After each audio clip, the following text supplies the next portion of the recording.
Saudações, alunos da terceira série! Estamos começando mais uma aula de história, uma aula que tem como objetivo aqui a gente ver o triste fim da União Soviética e da Guerra Fria. Como que terminou esse grande conflito que perpetuou durante a segunda metade do século XX. Então, o objetivo da nossa aula de hoje, compreender os motivos que levaram ao fim da Guerra Fria e contextualizar a nova ordem mundial após a Guerra Fria. Gostaria de lembrar a vocês que depois do término da Segunda Guerra Mundial, certo, todo mundo ficou estabelecido entre a influência do capitalismo ou do socialismo. Esse conflito se envolveu em diversos países ao redor do mundo e é determinante para a gente entender toda a história do século XX. Ela foi baseada na Guerra Fria.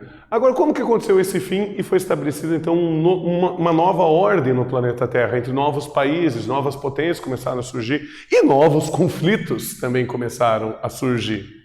Então, conhecimento prévio. Guerra Fria. O que você lembra sobre esse tema? E qual o principal símbolo da bipolarização mundial? Isso é, do mundo ter apenas dois polos. Tá. Aqui nós temos desenhado nesse mapa os países em vermelho que faziam parte do Pacto de Varsóvia, esse pacto que era liderado pela União Soviética, pelo socialismo, e em azul os países da chamada Organização do Tratado Atlântico Norte, OTAN, que eram países aí capitalistas.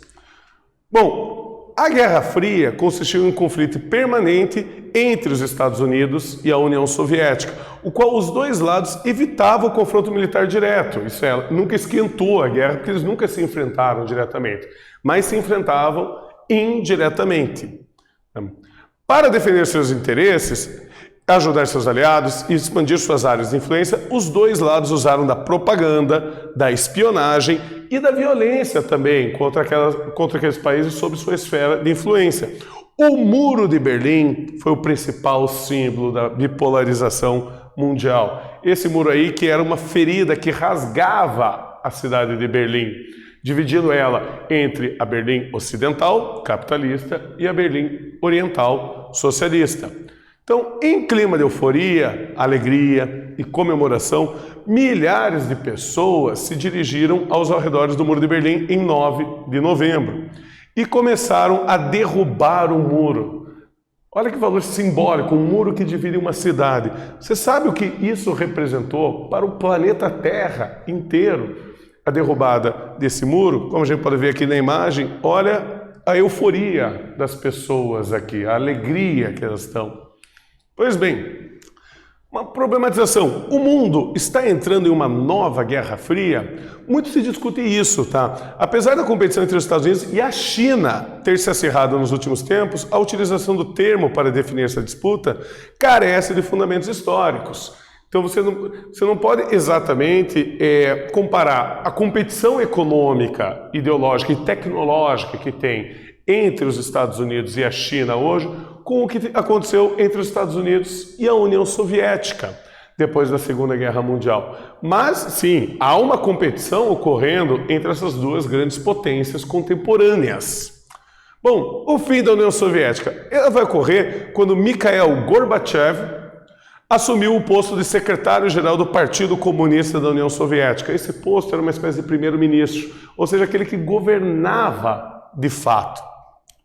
Em 1985, o país vivia uma crise profunda, econômica e política. Os dois governantes antes dele não governaram por muito mais do que um ano. Foram pessoas que assumiram o cargo e logo em seguida faleceram, assim, em uma questão de pouco tempo. Então havia uma crise política instalada e também havia uma grande crise econômica ocorrendo na União Soviética. Vale a pena aqui ressaltar que o Gorbachev ele é o primeiro governante soviético que não viu a Segunda Guerra Mundial. Vamos lembrar que a Segunda Guerra Mundial foi muito dura para a União Soviética. Houveram conflitos muito violentos, houve uma grande quantidade de mortes, mas ela saiu vencedora no final, tá? Ocupando vários países do leste europeu, inclusive a própria Alemanha. E havia sempre um trauma entre os governantes soviéticos de que pudesse acontecer uma nova invasão. Isso porque eles conviveram com essa invasão. Já o Mikhail Gorbachev só conheceu a Segunda Guerra Mundial nos livros de história mesmo. Então ele não tinha a vivência desse trauma. Isso já muda bastante a perspectiva dele de ver o mundo. E aí ele vai trazer algumas políticas inovadoras para esse país. Tá? A desigualdade entre o crescimento econômico do bloco socialista e do bloco capitalista era cada vez mais evidente, que o capitalismo estava desenvolvendo melhores tecnologias, melhores riquezas. Tá? E Gorbachev vai propor um amplo programa de reformas econômicas, que ele vai chamar de perestroika.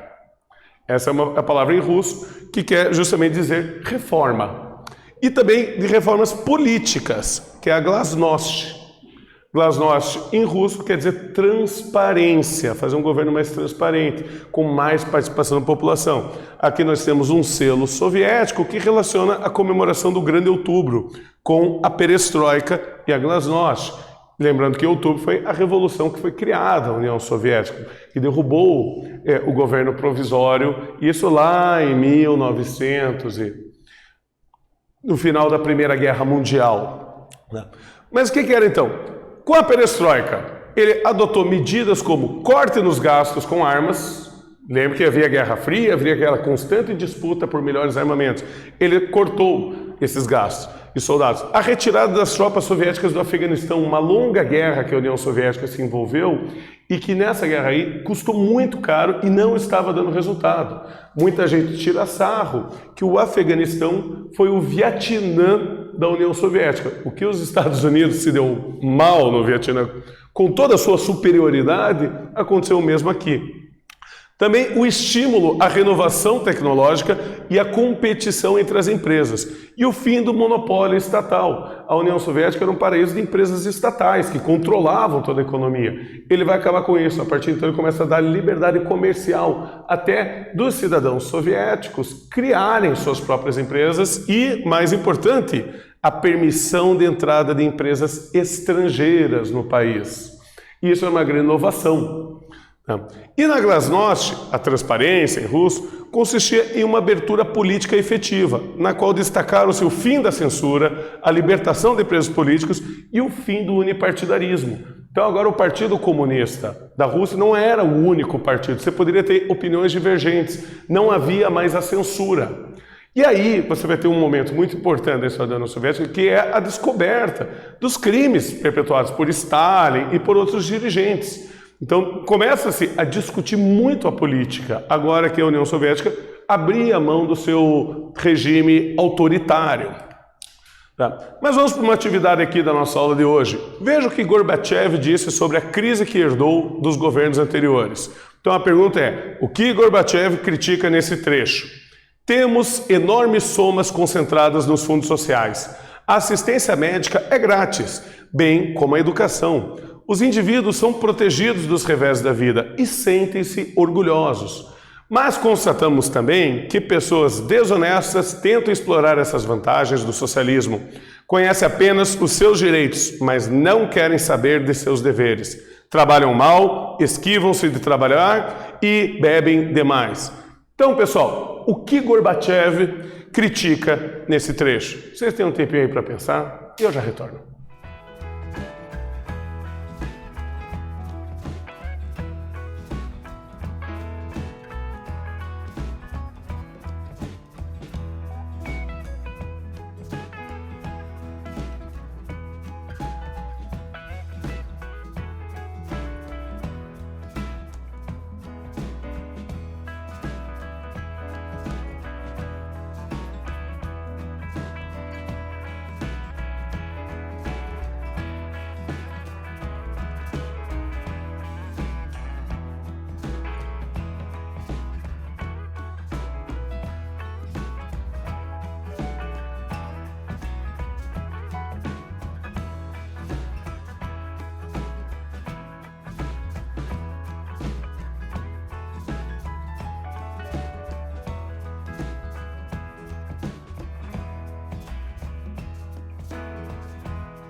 Então, alunos, respondido, eu perguntei o que Gorbachev critica nesse trecho.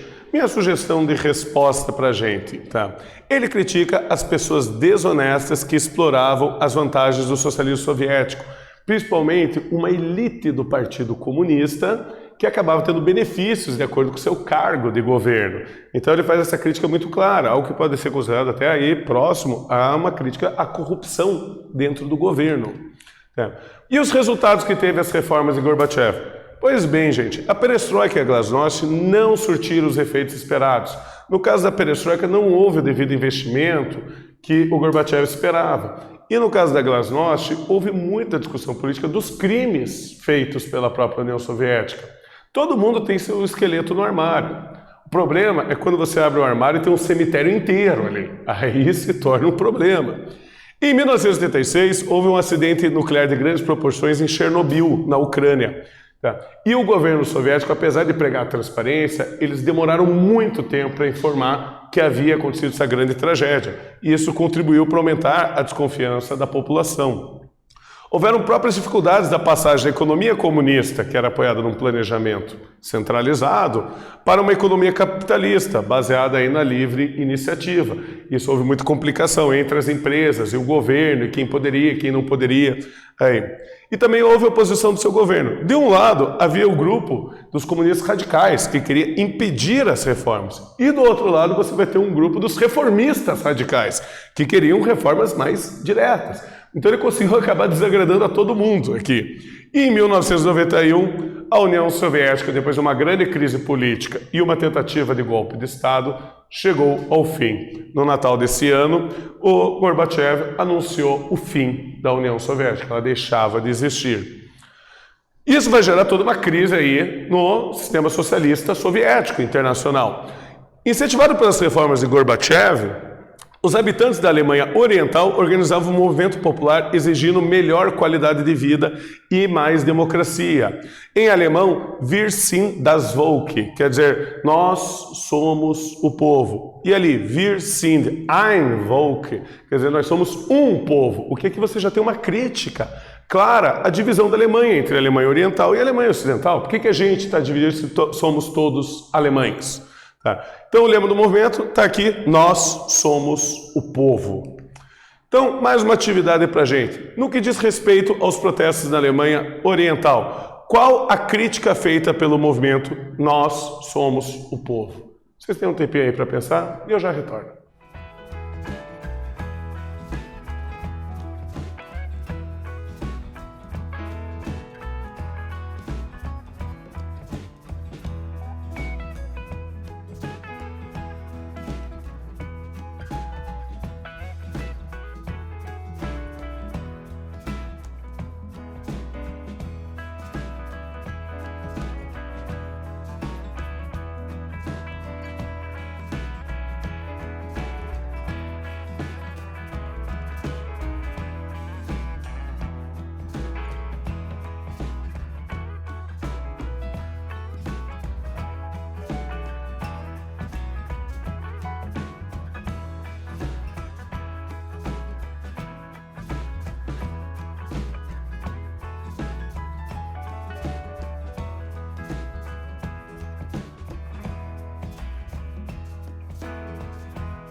Então, pessoal, conseguiram responder? no que diz respeito aos protestos da Alemanha Oriental, qual a crítica feita pelo movimento Nós Somos o Povo? Então, minha sugestão de resposta: essa crítica enfatiza que o povo não se sentia representado pelo Partido Comunista desse país e enfatiza a falta de conexão entre os governantes da Alemanha Oriental e os governados, a população em geral. Então isso aqui vai mostrar justamente essa questão do partido estar acima do povo e não com o povo.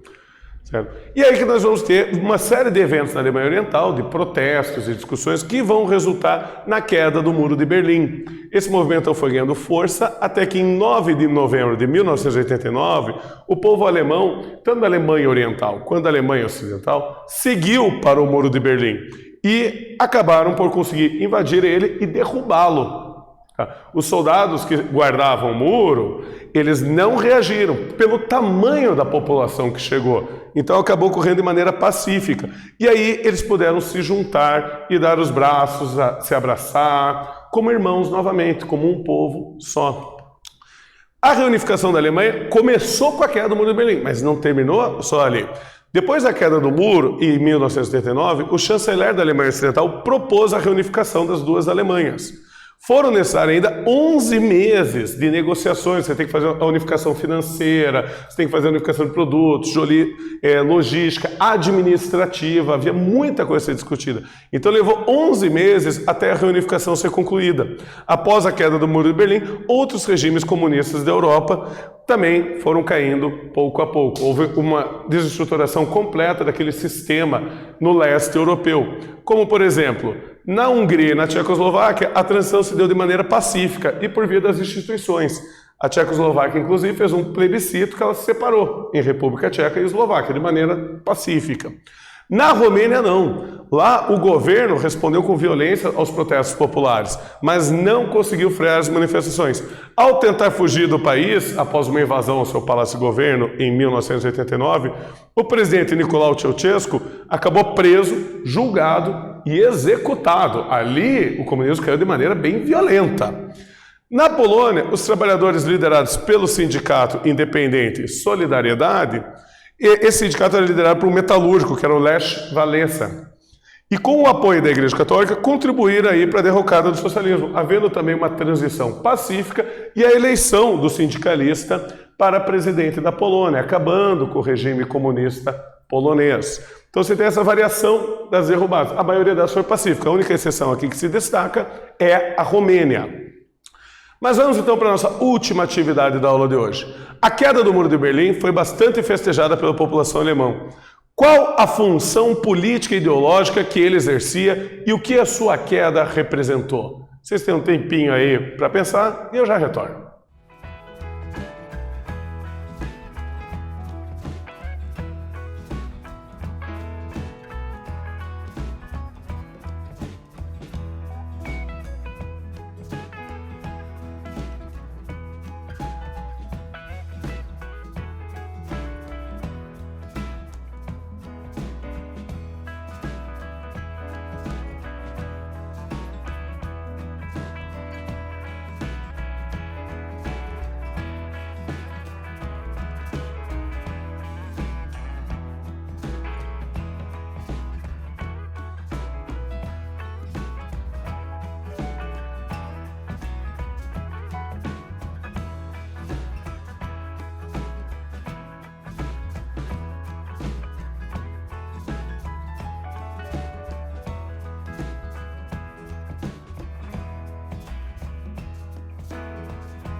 Então, pessoal, conseguiram responder? Minha sugestão de resposta aqui sobre o que representou a queda do Muro de Berlim. Pois bem, o muro era um símbolo, ele era a materialização, ele estava lá na tua frente para você ver. Ele era o símbolo da bipolarização mundial entre o capitalismo e o socialismo. Estados Unidos, União Soviética, Alemanha Ocidental e Alemanha Oriental. Sua queda representou o fim dessa bipolarização mundial, bem como o fim das restrições impostas a cidadãos da Alemanha Oriental, socialista, que eram proibidos de atravessar para o outro lado do muro. Então, o próprio muro, ele era o símbolo da Guerra Fria. A derrubada daquele símbolo já queria comprovar o fim da própria Guerra Fria. Então, aí podendo reunir os berlinenses e os alemães, que agora podiam ver seus parentes, que ficaram em lados opostos do muro. Então, retomada, o que nós vimos na nossa aula de hoje?